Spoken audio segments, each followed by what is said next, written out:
অবশেষে কিন্তু সকলের যে একটা ইচ্ছা ছিল সেটা কিন্তু কামিয়াব হয়েছে। হ্যাঁ বন্ধুরা, আমরা অনেক দিন ধরেই কিন্তু পল্লীগ্রাম টিভির রীতির কোনো রকমভাবে যোগাযোগ খুঁজে পাচ্ছিলাম না।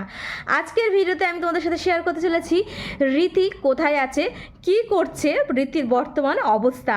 তো তোমরা আজকের ভিডিওটা দেখলে আশা করছি তোমাদের অনেক ভালো হবে। যারা আমাকে রীতিমতন মেসেজ করতে যে দিদি রীতি কোথায়, রীতি কোথায়, আজকের ভিডিওটা তাদের জন্যে। আগে পুরো ভিডিওটা দেখো, তারপর আমি কিছু কথা ডিসকাস করছি। ওকে, লেটস স্টার্ট। কি নাম তোমার? তুমি তো অ্যাডমিশন হলে, তাই তো? আচ্ছা, কেমন লাগলো তোমার আমাদের সেন্টারে? তুমি তো মাধ্যমিক দেবে, তাই তো? আচ্ছা, রীতি মাধ্যমিক দেবে এবং রীতি আমাদের কম্পিউটার সেন্টারে আজকে অ্যাডমিশন হলো অ্যাজ এ প্রি অ্যাডমিশন হিসেবে। তো এরপরে তোমার বাকি বন্ধুদের তুমি কি বলবে?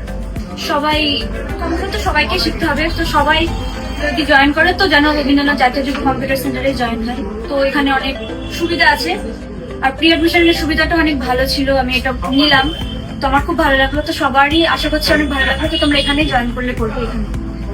Thank you রীতিকে।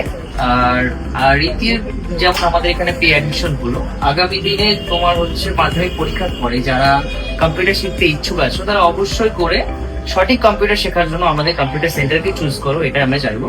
রীতির মতো আরো যারা স্টুডেন্ট রয়েছে যারা মাধ্যমিক দেবে, সকলকেই বলবো যে সময় নষ্ট না করে একদম মাধ্যমিক পরীক্ষা শেষ হবে তারপরেই আমাদের কম্পিউটার সেন্টারে অ্যাজ এ স্টুডেন্ট হিসেবে জয়েন করো এবং সঠিক কম্পিউটার প্রশিক্ষণ নিয়ে থাকো। থ্যাংক ইউ রীতি, তোমাকে ওয়েলকাম আমাদের সেন্টারে।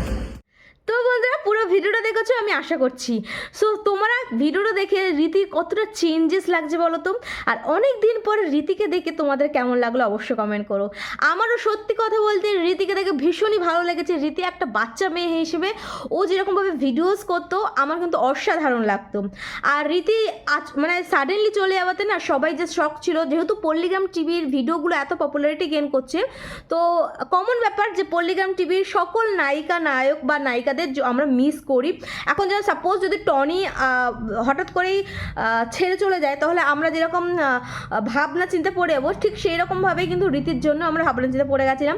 তো রীতি একটা ইনস্টিটিউটে অ্যাডমিশন হচ্ছে, ও ওখানেরই থাকে, ওখানকারই বাসিন্দা। আমার মনে হচ্ছে তোমরা যদি পেজটাকে ফলো রাখো বা ইনস্টা আইডিটাকে ফলো করে রাখো, তাহলে কিন্তু A to Z ডিটেলস তোমরা জানতে পারবে। সো আশা করছি ভিডিওটা ভালো লেগেছে। আর রীতির সম্পর্কে যারা এতদিন আমাকে কোয়েরি করছিলে, মেসেজ করছিলে, আশা করছি তাদের জন্য বেস্ট অ্যান্ড বেস্ট ভিডিও হয়ে গেছে এটা, তাই তো? চলো বন্ধুরা, যাদের জন্য বেস্ট মনে হচ্ছে তারা প্লিজ সাবস্ক্রাইব করে দাও। কে করতে কারণ ভিডিওটা দেখছো সেটাও কমেন্ট করো। ওকে, আজকের দিনে এইটুকু, দেখা হচ্ছে অন্য কোনো ইন্টারেস্টিং ভিডিওতে। ওকে, বাই বাই।